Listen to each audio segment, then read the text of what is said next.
پاکستان کی ثالثی میں ایران امریکہ مذاکرات میں تازہ پیش رفت۔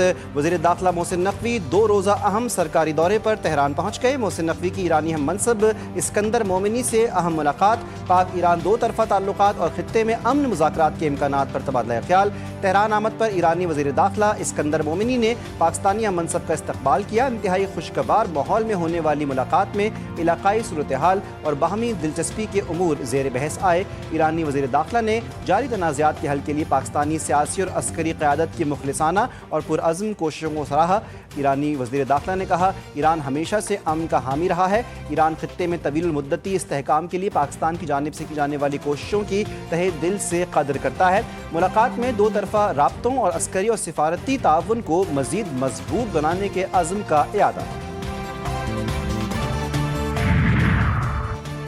ایران کا ابنا ہرمز میں بحری آمد و رفت کے لیے نیا نظام متعارف کرانے کا اعلان۔ ایرانی پارلیمنٹ کے نیشنل سیکیورٹی کمیشن کے سربراہ ابراہیم عزیزی نے ایکس پر اپنے پیغام میں کہا ہے کہ ایران اپنی قومی خود مختاری اور عالمی تجارتی سلامتی کے تناظر میں ابنا ہرمز میں بحری ٹریفک کے انتظام کے لیے ایک پیشہ ورانہ میکینزم تیار کر چکا ہے، جس کی تفصیلات جلد جاری کی جائیں گی۔ نئے نظام کے تحت صرف وہ تجارتی جہاز اور فریقین اس راستے سے فائدہ اٹھا سکیں گے جو ایران کے ساتھ تعاون کر رہے ہیں۔ فریڈم پروجیکٹ سے وابستہ جہازوں کے لیے یہ راستہ بند رہے گا۔ امریکہ ایران جنگ بندی میں پاکستان کے کلیدی کردار کی عالمی سطح پر پذیرائی۔ امریکی رکن کانگریس سے جیک برگمن کا شہباز شریف اور فیلڈ مارشل کے نام تعریفی خط۔ کانگریشنل پاکستان کاکس نے پاکستان کی سیاسی اور عسکری قیادت کے لیے مخلصانہ تشکر اور دائمی قدردانی کا اظہار کیا۔ کاکس کے شریک چیئرمین اور امریکی کانگریس رکن جیک برگمن کا کہنا تھا کہ پاکستان کا امریکہ اور ایران کو مذاکرات کی میز پر لانا حقیقی ریاستی بصیرت کا ثبوت ہے۔ امن مذاکرات نے پاکستانی سیاسی اور عسکری قیادت کی رہنمائی پر دلی مشکور ہوں۔ اگر واشنگٹن نے خطے میں کشیدگی میں مزید اضافہ کیا تو اس کے نتائج کی ذمہ داری امریکہ کے ساتھ اس کے حمایتی ممالک پر بھی عائد ہوگی۔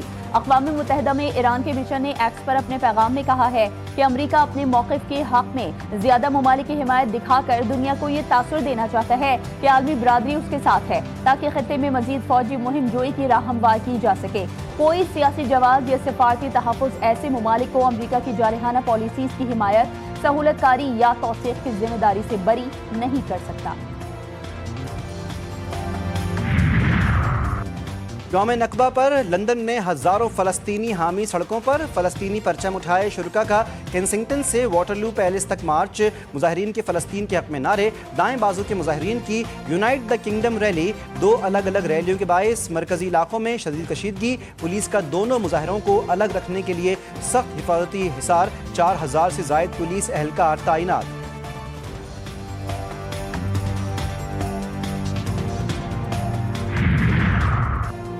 28ویں آئینی ترمیم آنے کے فی الحال آثار نظر نہیں آ رہے۔ وزیر قانون اعظم نذیر تارڑ کا لاہور میں تقریب سے خطاب، کہا کہ ترمیم کے خد و خال ڈرافٹ بننے پر واضح ہوتے ہیں، ابھی کچھ واضح نہیں۔ اتفاقی رائے کے بغیر آئینی ترمیم پر پروسیس نہیں ہوگا۔ مخلوط حکومت میں آئینی ترمیم مشاورت کے بغیر کیسے کر سکتے ہیں؟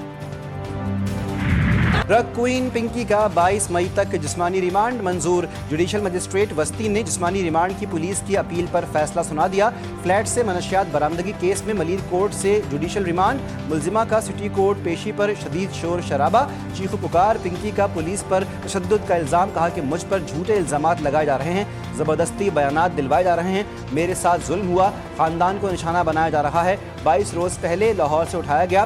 صحافی کے سوال پر کہا کہ ہم تو ڈوبیں گے صنم، تم کو بھی لے ڈوبیں گے۔ ملزمہ کے گینگ میں غیر ملکیوں کے شامل ہونے کا بھی انکشاف۔ تفتیشی افسر کے مطابق پنکی نے منشیات کا اپنا برانڈ بنا رکھا تھا۔ یونیورسٹیوں میں نوجوان نسل کو تباہ کیا جا رہا تھا۔ ایزی پیسہ اور دیگر ذرائع سے کروڑوں کی منی لانڈرنگ کا دعویٰ۔ کراچی میں انمول اور پنکی کے نیٹ ورک کے گرد گھیرا مزید تنگ۔ پنکی کے ساتھیوں کی تلاش میں جہانگیر روڈ، بلوچ پاڑا، پٹیل پاڑا اور لسبیلا سمیت مختلف علاقوں میں چھاپے۔ پنکی کی نشاندہی پر 5 سے زائد غیر ملکیوں سمیت 15 افراد کو حراست میں لے لیا۔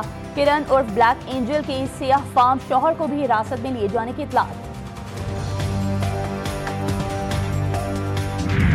لاہور میں مبینہ منشیات فروش انمول عرف پنکی سے متعلق مزید دستاویزات منظر عام پر پنکی شہر میں کرائے کے مکان میں رہائش پذیر تھی۔ دستاویزات کے مطابق پنکی نے 5 مرلے کا مکان جہانزیب اشرف نامی شخص سے کرائے پر حاصل کیا تھا۔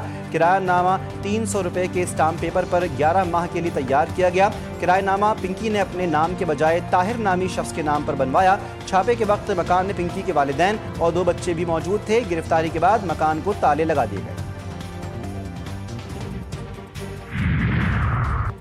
بلوچستان کی ایک اور بیٹی کانسٹیبل شکیلہ بلوچ ہندو پراکسی کی نظر۔ تربت بلوچستان میں فتنہ ہندوستان کے دہشت گردوں کے حملے میں لیڈی کانسٹیبل شکیلہ بلوچ شہید، شوہر اور بچہ زخمی۔ پولیس کے مطابق شکیلہ بلوچ ڈیوٹی پر جا رہی تھی کہ مسلح حملہ آوروں نے نشانہ بنایا۔ وزیراعظم شہباز شریف کی لیڈی کانسٹیبل پر حملے کی شدید مذمت۔ کانسٹیبل کے لیے دعائے مغفرت اور اہل خانہ کے لیے صبر و استقامت کی دعا کی۔